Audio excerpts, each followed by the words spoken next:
The Judoon. Henry Carter stared at Conan Doyle in utter astonishment. Steady on, Arthur, old chap. I introduced you to Miss Jones. When?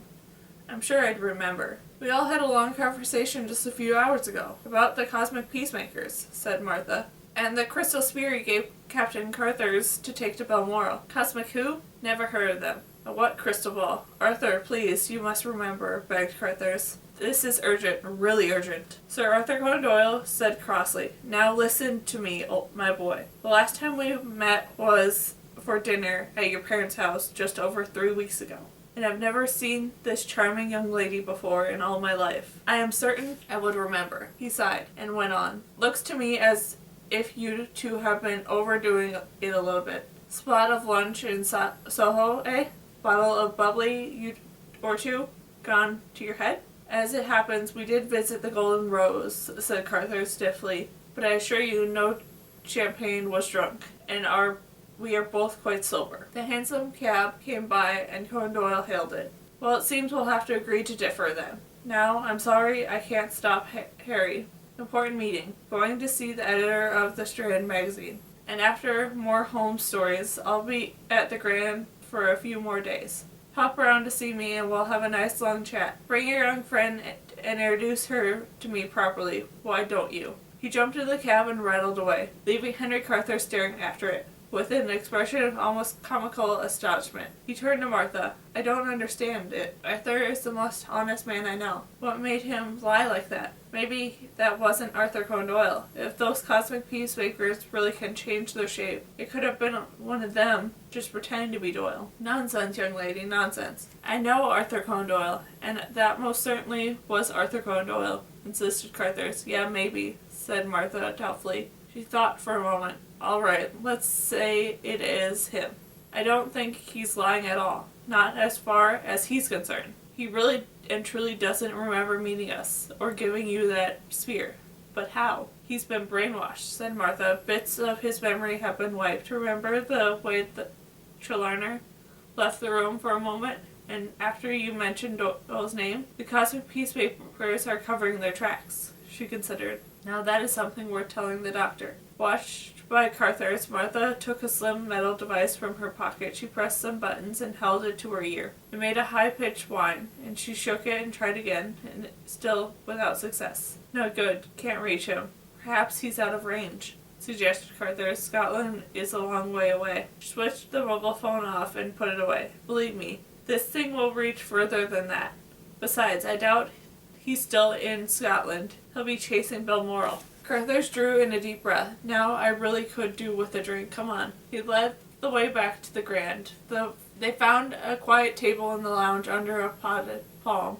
An ancient waiter appeared to the Carthers, ordered a bottle of champagne. The waiter staggered off and then returned with surprising speed. He opened the champagne and poured 2 glasses. Then he put the bottle in a silver ice bucket and moved away. Carthers gulped down the champagne and immediately poured another glass. He looked at Martha, who hadn't touched hers. Drink it down. It's good for you.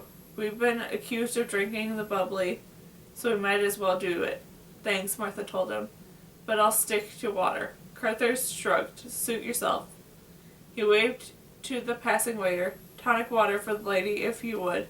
He turned to Martha. Unless you rather soda. Tonic is fine, thanks. Well, said Carthers, as Martha's tonic water arrived. Doyle can't tell us anything. We can't reach the doctor, and we'll discover very little at the Cosmic Peacemakers. What do we do now? Go back to the Cosmic Peacemakers and find some more. How? I don't suppose they'll let us in the front door. Then we'll use the back door, if we can find it. Martha sipped on her tonic water. Right, she said. Now listen carefully. Here's my plan. Carthers listened, becoming more and more shocked as Martha went on. He put down the champagne and did not refill the glass. We can't do that, he said as she finished. What would the doctor say? Martha shrugged. Can't ask him, can we? Anyway, knowing the doctor, he probably got enough trouble of his own. The doctor was wading through Terrigal, at least. That's what it felt like. As soon as he got close to the castle, he became up against an invisible wall, a force field, just as he had expected. At the very force field, he muttered, powerful enough to bounce back a charging horseman, but no match for a determined doctor. He took out his sonic screwdriver and took a series of readings. He made some adjustments to the tool, and its end glowed fiercely. Aha, said the doctor. That's sorted it. The doctor made a shape of a big arch with a sonic screwdriver. Open sesame, he said.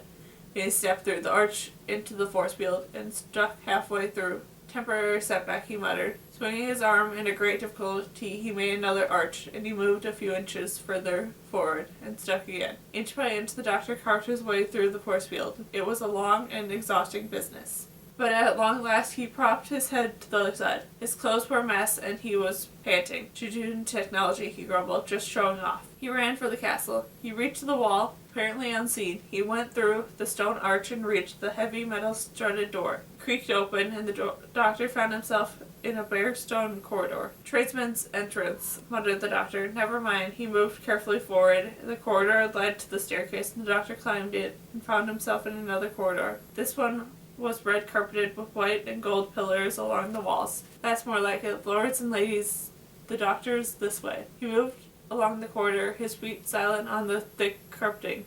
Then suddenly he heard a steady thud, thud, thud coming towards him. He ducked into the alcove behind one of the pillars. Massive figures appeared at the end of the corridor, 6 of them marching in strict military formation. Peering from behind the pillar, the doctor saw gleaming black battle armor, long metal studded leather tunics, huge boots, belts hung with weapons. And then there were the enormous domed helmets. It was the Judoon, all right, thought the doctor. But then he'd known all along. Who else stole whole buildings? But what were they up to? That was the question. Who was employing them? Suddenly the doctor realized that he wasn't alone in the alcove. Before he could react, a cold circular steel touched him behind the ear. A hoarse voice whispered, "Don't move or I'll kill you." Now, who are you and what are you doing here?